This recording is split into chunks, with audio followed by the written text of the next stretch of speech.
83 cents a month. Yes, only 83 cents a month to receive each month the Nostalgia USA, the only digital magazine that has over 12 hours of audio and video integrated throughout each issue. Now, I know that everyone listening to this podcast now over 11 years, all free, can afford 83 cents a month. So I'm asking that everyone who enjoys my podcast subscribe to the Nostalgia USA today, which is a real value. Think about it. 83 cents a month, you get this fantastic Nostalgia USA digital magazine and all the podcast.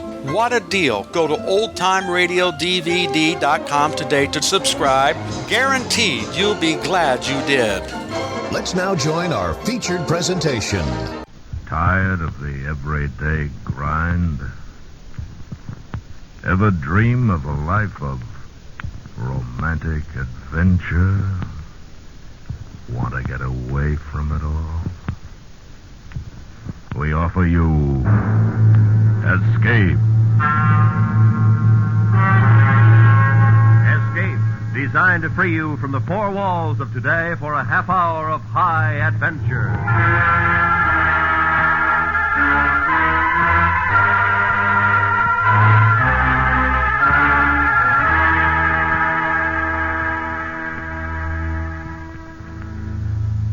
You are a farmer, peacefully working the soil, planting your crops, while above you, deadly as a vulture, a man is descending who will carry you away to his lair, a place from which there is no escape. So listen now as Escape brings you Stacey Aumonier's exciting story, A Source of Irritation.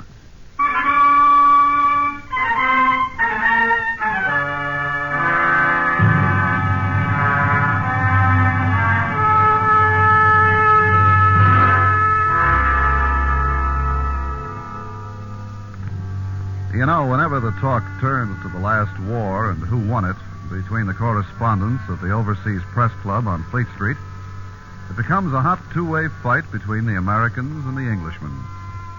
Myself, I'm a shy man. I keep out of it and order myself a shot of Benedictine and brandy.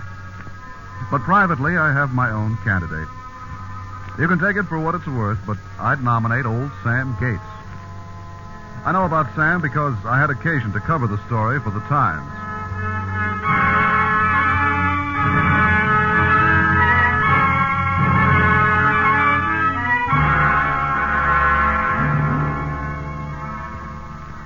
It was during the days of the Blitzkrieg. The Netherlands, Norway, and Belgium had already fallen before the German panzer divisions, and the British Expeditionary Force was doing its grim best to help out in France. Old Sam Gates was on Mr. Dodge's farm in Halversham, hoeing turnips and waiting for his niece Aggie, who arrived twice daily, at dawn and at tea time, with his parcel of food. Hello, Uncle. Yeah. Oh, hello, Aggie. Well, Uncle, is there any news? You asked me the same question yesterday.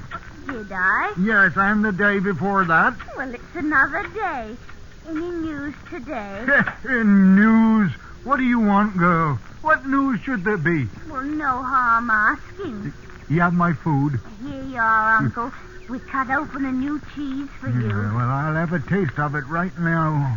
Did you hear Mrs. Coping's fowl got out last night? And Mr. Dodge wants you to kill another pig tomorrow. Oh, look. It's an aeroplane, Uncle. I've got ears. Bloody nuisances of the war, these airy planes. Ours and theirs. Oh, Uncle, did you know that Mrs. Hardwick's nephew Clarence has joined up? He's flying a Spitfire. I knew he'd never amount to much. Well, Mrs. Hardwick says that... Aggie, girl, the cows need milking. All right, Uncle. You needn't get cross. I'm going. Yeah. Bloody morning. If it ain't the girl, it's the airy planes.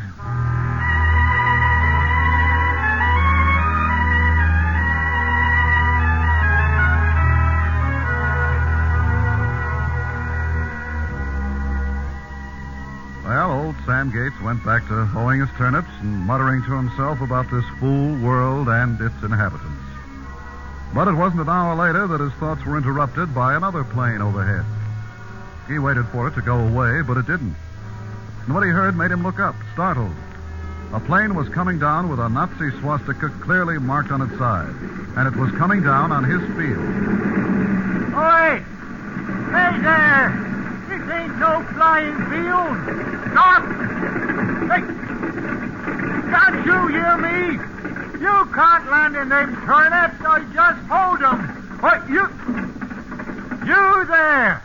Oh, you've picked up 25 yards of Mr. Dodge's good Swedes. And what are you going to do about it? Well, grandfather, stand back there where you are, I shoot. What? You've no right to come barging in here with that gun. What are you doing on English soil, anyways? Another word and I finish you. Keep your hands in the air and walk to me. Schnell, be quick. Now, what do you want of me? No questions. Closer. There. Halt. Ach, no. Paul Joubert. Heil Hitler. Heil Hitler, me foot. I'm not much in favor of Mr. Hitler. Hey, what are you talking about, Herr Joubert? I ain't no one called Herr Joe Peer, and what's more, I don't want to be. Huh?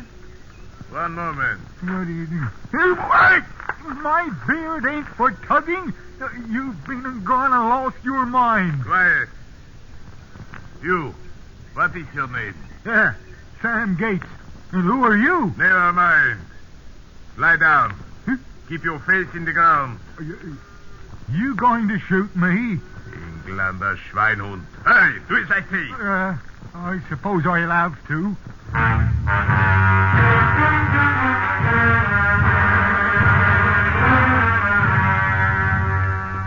Old Sam Gates did as he was told, and the pilot went to work on the engine of his photo reconnaissance plane. He located his trouble in a clogged fuel line and had it repaired in a few minutes. Then he looked at the old man and smiled grimly. You, old man, get in the plane. Well, what are you talking about? I ain't imitating fish nor birds. A man's 2 feet belong on the ground, and that's where mine is staying. No discussion. Get in or I shoot. Well, what do you want me for? Get in. You are going back with me.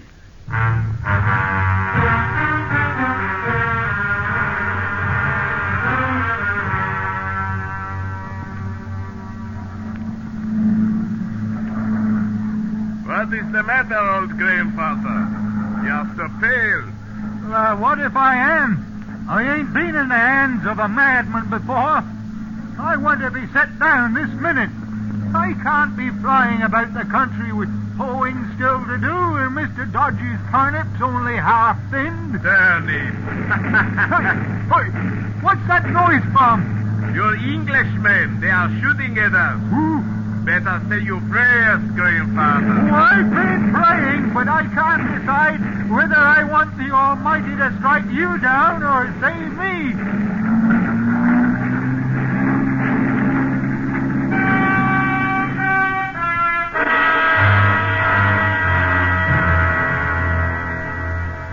The right wingtip shot away, the fuselage rent with holes as big as a man's fist.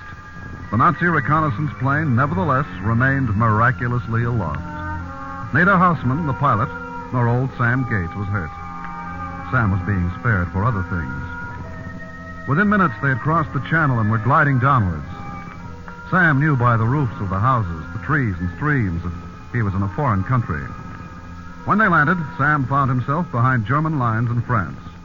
The swastikas, the sea of unfamiliar faces, shouting at each other in heathen gibberish, filled the old man with a strange dread. But he made up his mind to stick it through as he walked stiffly in front of the pilot's prodding pistol until they reached a zinc-roofed building and went in. Oh, yeah. Well, I'm going as fast as I can. That airplane ride shook me up a bit. Heil Hitler. Heil Hitler. Captain Hausmann to see General von Schlegel. General is occupied, Herr Capitan. I must see him. Tomorrow morning. It is a matter of extreme urgency. Take me to him immediate. Very well, Herr Capitan.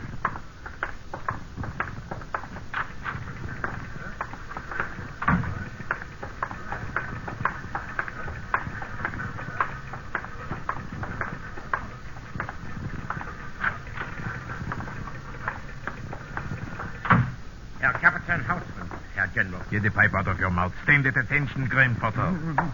Heil Hitler. Heil Hitler. Now, what is the meaning of this, Hausmann?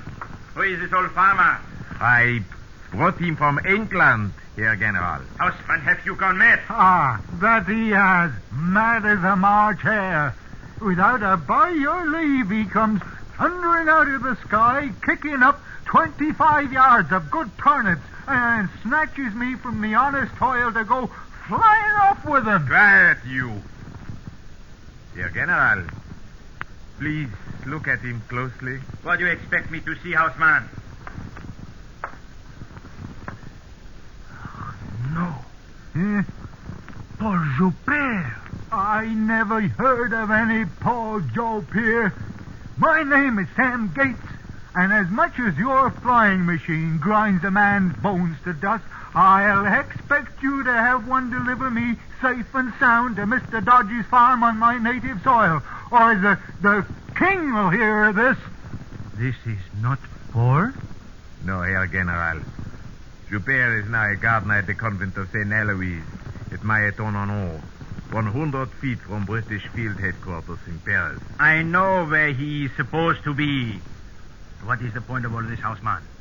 Well, Paul Joubert has practically become the eyes and ears of the German army. He delivered us the complete blueprints of the Maginot Line and he removed the England House. You do not have to sing Paul's praises to me. I am well aware he is the best spy in the Third Reich. That the Englanders know that too. They put a reward of 10,000 pounds on his head. Twice they have captured him, and each time he has slipped from their fingers. They've gone so far as to distribute his photograph to all commanding officers and their staff. Hausmann, you are pondering the obvious. Now, what about this old farmer? He and Paul Joubert are exact identical in appearance. Well? I don't want grandfather over here. But suppose, Herr General, they found the dead body of Paul Joubert. Hausmann, you may have something there. I am certain of it.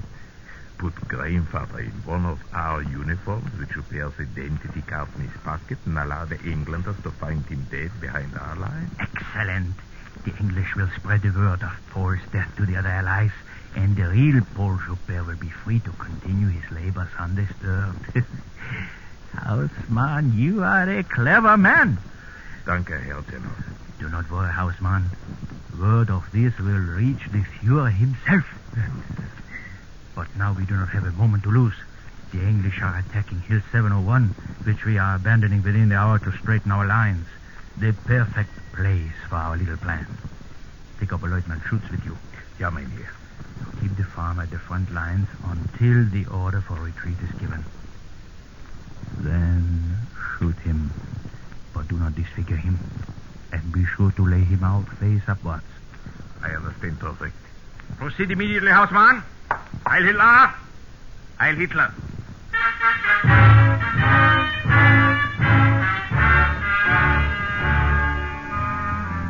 And then old Sam was forced into a Nazi officer's field uniform, a helmet placed on his head, and before he knew where he was going, he found himself at the front. Look, my legs are aching. When am I going back to my turnips? You'll be back to the soil quite soon. Herr Captain, we are in the forward area now, and the retreat has started. Well, I ain't going no further. No. You're not about to take me back to Mr. Dodge's farm, and it makes no difference to me whether you shoot me or I get blown to bitsies by one of them exploding things. No. I'll have me a last pipe full of tobacco either way. Oh, dreaded fucking tin keeps falling over my eyes. Keep moving and keep that helmet on your head. Down! Yeah, Capitan. That was too close. They have the range. Let us shoot him and get out of here. Yeah. All right, grandfather. You can have your pipe full of smoke now. Are you ready to shoot? Jawohl. Hey, fire!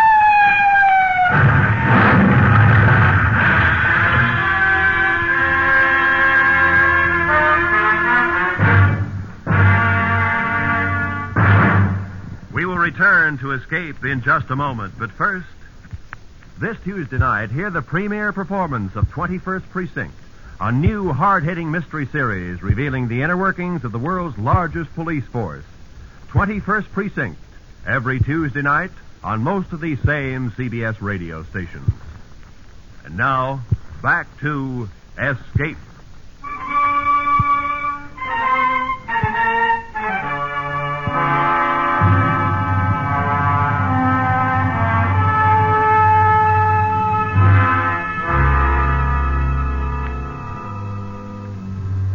That same day, the sun was hot in the midday sky.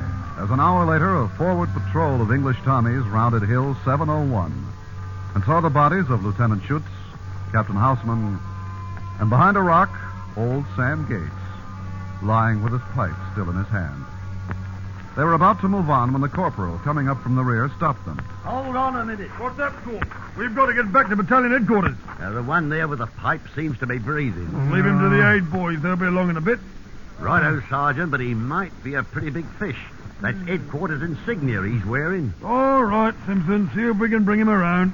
But we'll have to be quick about it. The sun must have struck me down. Give me an awful set of dreams. Oh, my poor Red. Can't make out what he's saying. Come on. Give him a hand. Get him up. We got to get a move on.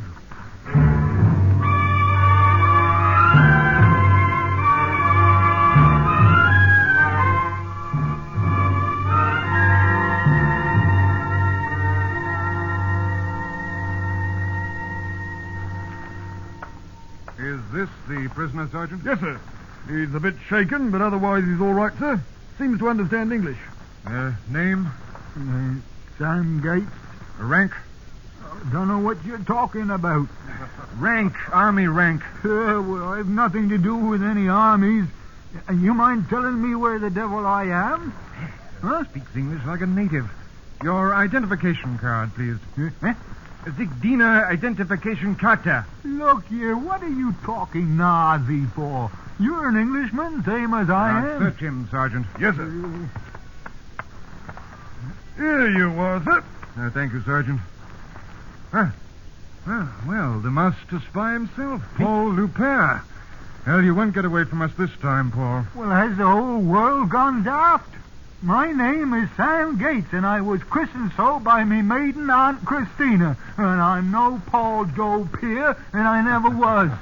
Good show, Paul. Good show. My name ain't Paul. I can tell you where I was born and bred and who my wife is. Yes, I'm sure you've got your story worked out to the last detail, but it won't do you a bit of good.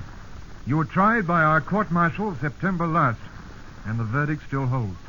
You're going to be executed as soon as possible. Make out the order of execution, Lieutenant. Yes, sir. And you better take the staff car and run down to division headquarters and have General Cartwright sign it. We really don't have much time, sir. The battalion has orders to move forward. Can't you proceed on your own, authority? Not with General Cartwright. He worked his way up through the ranks, and he never quite got over it. Yes, sir. He doesn't like it much if you get your officer's commission after university. I know. And in particular, he's never forgiven me for having graduated from Oxford. Well, capturing Dupere is going to be quite a feather in your cap, sir. Yes. Well, I'll get going, Lieutenant. If the General wants to witness the execution, tell him we'll be over at the bombed-out farmhouse. Yes, sir.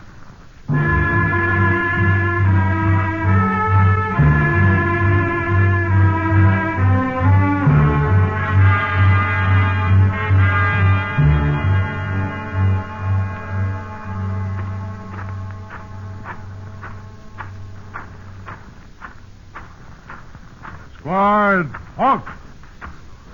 Now, there won't be any delay, men. Sergeant, Corporal, advance the prisoner to the wall. Keep your rifles cocked. Yes, sir. Right, sir.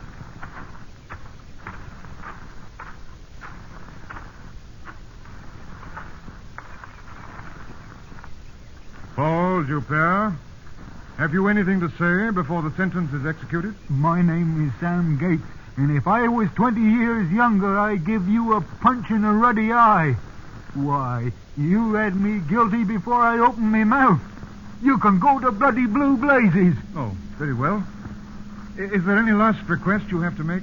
I want to smoke out a last pipe full of tobacco in peace and quiet.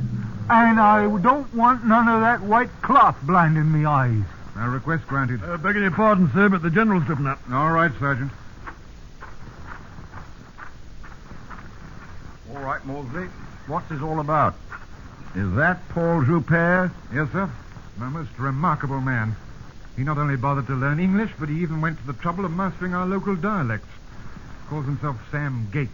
Had me fooled at first, sir, but I kept after the scent. Bring the prisoner here. Right, sir. But I'm afraid you won't get much out of him. He sticks to his own story. Sergeant, march the prisoner forward.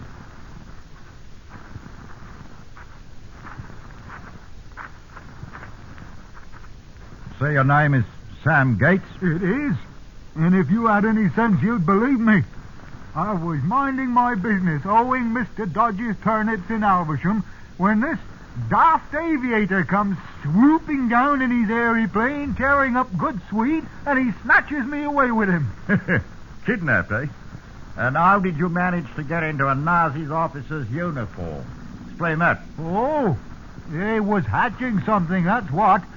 They forced me to wear a tin bucket and green soldier suits and made me go along with them. Aren't we wasting time, sir? We found Joubert's identification card in his pocket. I told you they was hatching something. They put it in my pocket. Now, how much do you expect us to believe? Oh, I don't ask you to believe anything at all. We'll get to the truth soon enough. Where were you born? Oh, Alversham. 3 miles from Mr. Dodge's farm, and what's more, I haven't set foot out of the country except once to visit the flower show at the market Roughborough. And today, to go flying about with that madman. Alversham, eh? It's a perfect characterization. A pity to execute so fine an actor. Married? Yes, I be. And what's your wife's maiden name? Annie Hatchett, as everyone in Alversham knows. Good show. Who did you say you worked for? Mr. Dodge. Charlie Dodge, and he raises horses and pigs besides. And what do you grow besides turnips? Runner beans. Good show. Sam. Good show. Sam, then. Well, now see what you can do with this. What's the name of the local vicar? You don't know, do you? Oh, I know well enough. But mentioning him set me thinking that I promised the vicar a pot of beans, which I never did bring. And what's worse, I ain't been to church in over a month of Sundays. Maybe that's why the Almighty's placed my life in the hands of a pair of silly gaffers like the both of you. But you haven't told us who's the vicar's name, you know. It's the Reverend David Price, and a fine man he is. David Price? Wait a minute. I know a Reverend Price. He baptized my niece's cousin. What does he look like? Yeah, you're another one that's gone a bit loony, ain't you? Just answer the question. Well, if you know the Reverend, I don't have to tell you. He's got a mole on the left side of his face with a hair growing out of it. And his nose is crooked where a horse kicked him when he was 4 years old. By heavens, he's right. It's the same man. Well, what does that prove, sir? He might have met the man once. And he might not be Paul Joubert after all. Now you're getting some sense at last. And if it's this Paul you're after, well, I might be able to tell you where he's at. Where, old man? Well, he was a gardener somewhere. Don't rightly remember. I couldn't make out much of what they were saying. No fear. I'm afraid we might be able to check up on it, eh? Oh, it's coming to me. There's some convent near the army headquarters in Paris. Mighty No, that's it. Mountain-on-No? The convent St. Eloise, Mountain-on-O? Colonel, send a code message to Paris and order them to arrest the gardener immediately. Yes, sir. And report back as soon as you hear anything. Mr. Gates, You come along with me.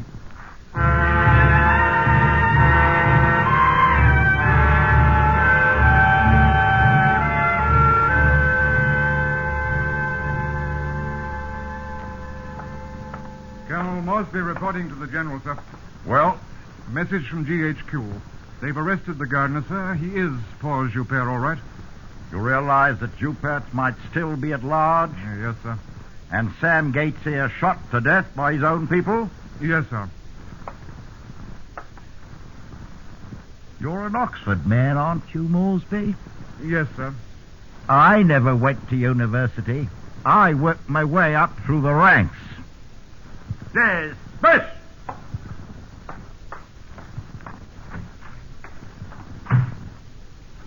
Mr. Gates, my apologies.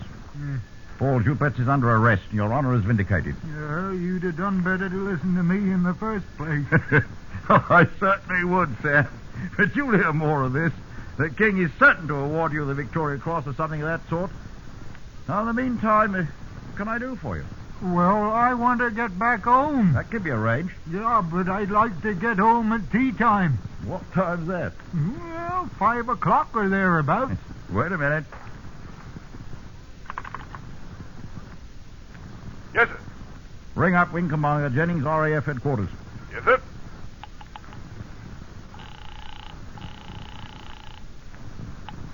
Jennings here? General Cartwright, sir. One moment. Wing Commander Jennings, sir. Right. Wing Commander Jennings speaking. This is General Cartwright. Have you flown the dispatch case out yet? Oh, not yet, sir. Good. There's a little matter which concerns the honor of the British Army. Oh, what's that, sir? A friend of mine's here, Sam Gates. He's come over from England to give us some valuable information. I promised to have him back at his farm at Aversham before tea time at 5 o'clock. Can you take a passenger? Well, I might be able to manage it, sir, if I can ever find the place.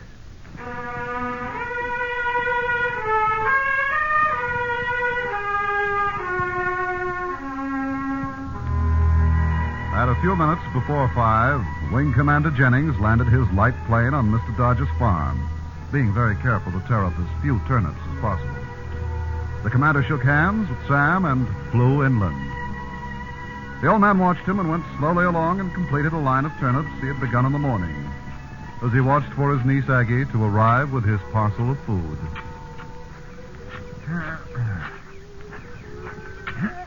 Hello, Uncle. Yeah? Oh, hello, Aggie. Well, Uncle, is there any news? You asked me that very same question this morning. Did I? Well, it's another day gone. Any news today? News? What do you want, girl? What news should there be? Ain't it enough to earn a bite to eat and a glass of beer without always wanting news, news, news? Heh! Drat you and your news. Now, you get back home and fetch the pot of runner beans to the vicar, and you be quick about it. All right, Uncle. Oi! And you tell him I'll be at church on Sunday next for sure.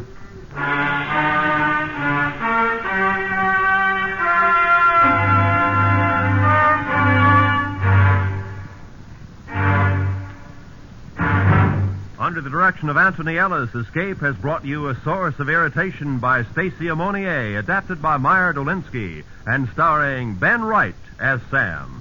Featured in the cast were Hy Averback, Paul Frees, Jack Crucian, Charlie Lung, Betty Harford, John Dodsworth, Alec Harford, Richard Peel, and Ramsey Hill. The special music for Escape is composed and conducted by Leith Stevens. Next week.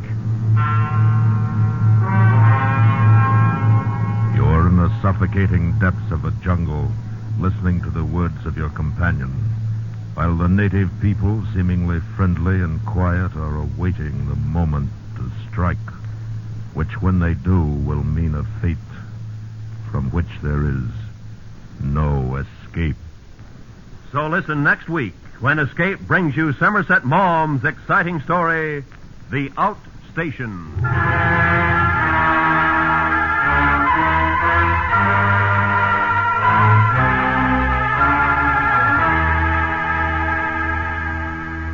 This Monday night, Walk a Mile, the fast, furious, funny quiz show starring Bill Cullen, is yours for fun at the Star's address. Be listening every Monday as Walk a Mile struts its stuff on most of these same CBS radio stations to make it an eventful evening, side by side with Arthur Godfrey's Talent Scouts and Crime Classics. This is Roy Rowan speaking. And remember, the stars still shine in the Summer Theater every Monday night on the CBS Radio Network.